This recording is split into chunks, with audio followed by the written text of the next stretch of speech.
what happened was true.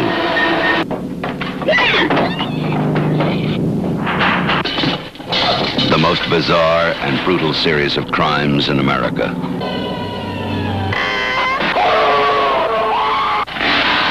The Texas Chainsaw Massacre.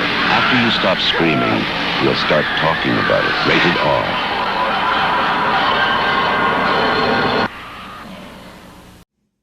All right. Finally, Waxworks. You sent my Texas Chainsaw Massacre LP. Thank you. Thank you. I know a lot of people were bitching. I saw on the postings on Instagram, everybody complaining it was supposed to be already out, blah, blah, blah. Like, you're not going to get it. I don't understand people with this shit. Don't pre-order it then, you know? So I went a little bit over what they expected. Big fucking deal. I just don't understand. If you pre-order, don't fucking... Ugh. Anyway, just, let's celebrate instead of bitching, right? All right, so Waxworks. What did I get from Waxworks? Waxworks Records. They put out soundtrack LPs in case, you know, anybody doesn't know. And they do hell of a job with remastering soundtracks that are out of print. And mainly it's horror movies, sci-fi stuff. So this is a big deal. 1973, Texas Chainsaw Massacre, which was believed to be lost forever, the soundtrack. You know, there's been various bootlegs that have been floating around, and they were cool. You know, mainly people went in and extracted audio from the actual movie and put it together, blah, blah, blah. I bought them, you know, it's cool. I liked them then, but, you know, as far back as 2018, I remember hearing about or reading about this online,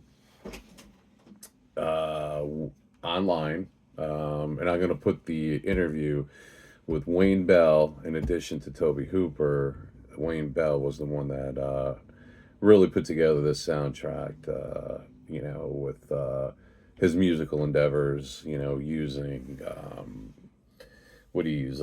Children's musical toys, xylophone, shakers, cymbals, 5-string bass, you know, that he distorted and used a bow on.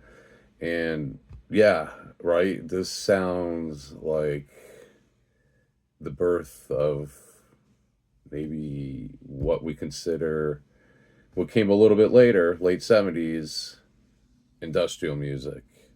Throbbing Gristle, you know, SPK, in particular those two, who were using similar things to make sounds. That's why I was always fascinated by the soundtrack, you know, as I got older and got into industrial music in the, you know, mid-late 80s.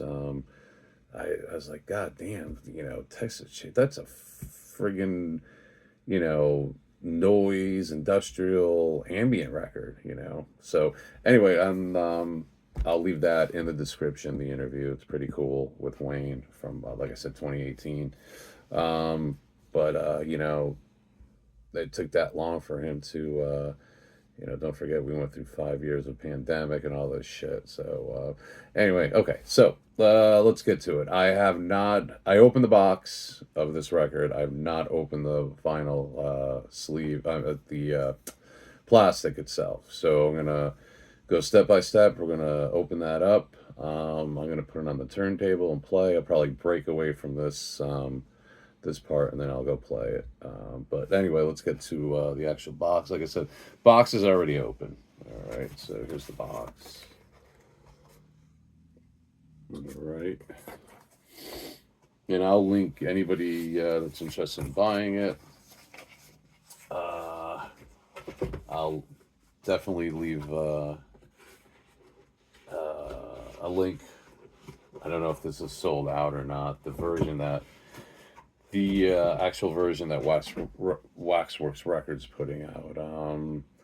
There's different ones I'm forgetting. I know FYE had one, and when I went online to look, my FYE had it still, and it's a different color. So, you know, I think the ones through Waxworks, though, were pretty limited. I forget, guys. I got this in December. I didn't look. I really don't care. What did it say?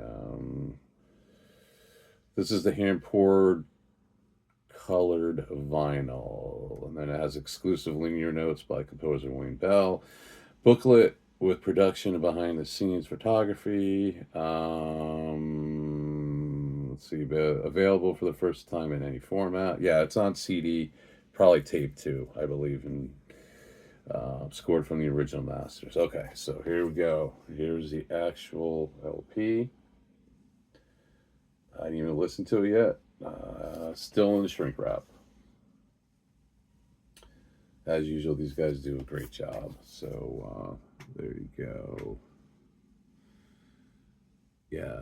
All right. So here we go. Let's get a pair of scissors.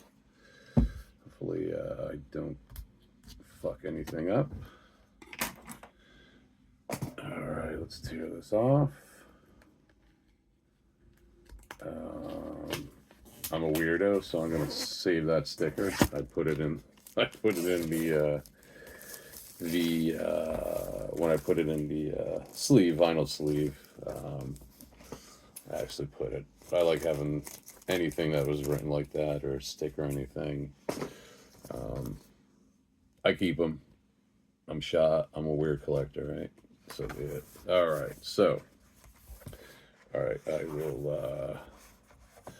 Let me pull out the record and the booklet, and then I'll get to the gatefold. All right. So here we go. Without the wrap. Really nice. Here it is, gatefold. Super cool. One, iconic scene from the. I don't know if you could hear it. Iconic scene from the film itself. There's the back. Let's see if you can see the. There you go, song titles. Yeah, I'm really excited to hear this. It's gotta sound killer. Killer. Like I said, we will play a track or two, live on my turntable here. All right, so here's the colored vinyl I got from. This is fucking awesome. Really cool. I like this. Like the Texas sun, right? That opening scene in the cemetery. That blazing sun. Automatically, you're like, fuck, man. It's hot out there, and that stinky corpse is sitting on top of the, the grave there. Yeah, nice job on the wax. So this is the, what were they labeling this as? Hand-poured Texas summer colored vinyl. So this is exclusive from Waxworks, which I'm happy with that. It looks cool as hell. All right, let's put this here. All right, now next the booklet. Here we go. Looks cool. There's the back. Nice. Let's see. Yeah.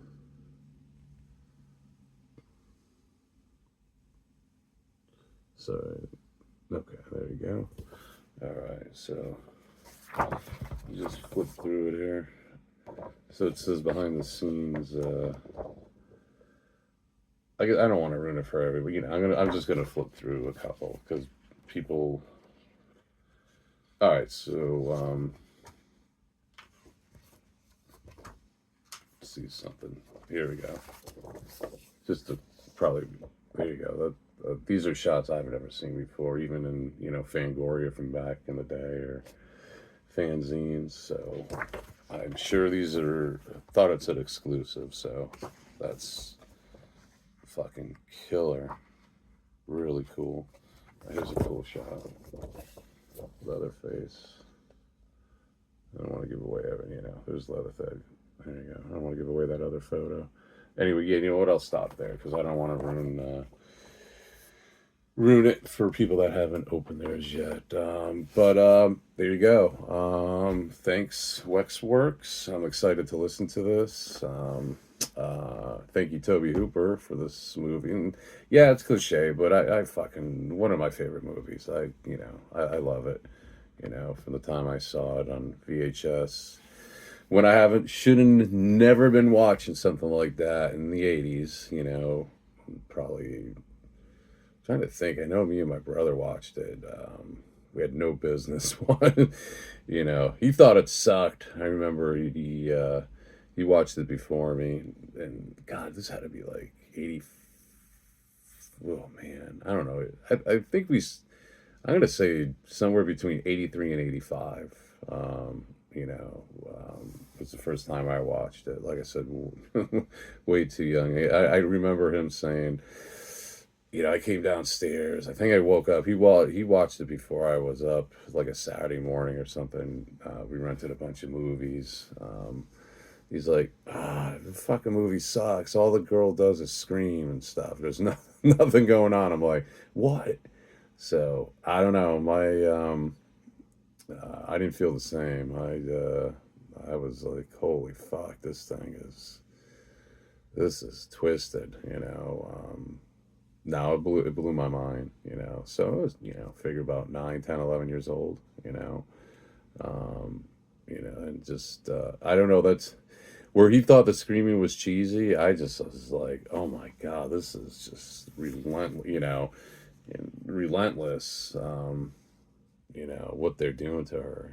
Grandpa fucking freaked me out. Yeah, I don't know. Solid movie. I know everybody loves it and blah blah blah, but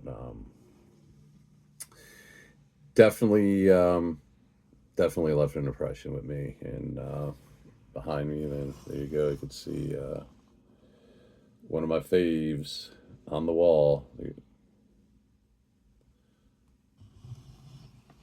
Texas Chainsaw Massacre. All right. This is Bill, and you've been watching No Visible. Good. Yeah, No Visible Scars.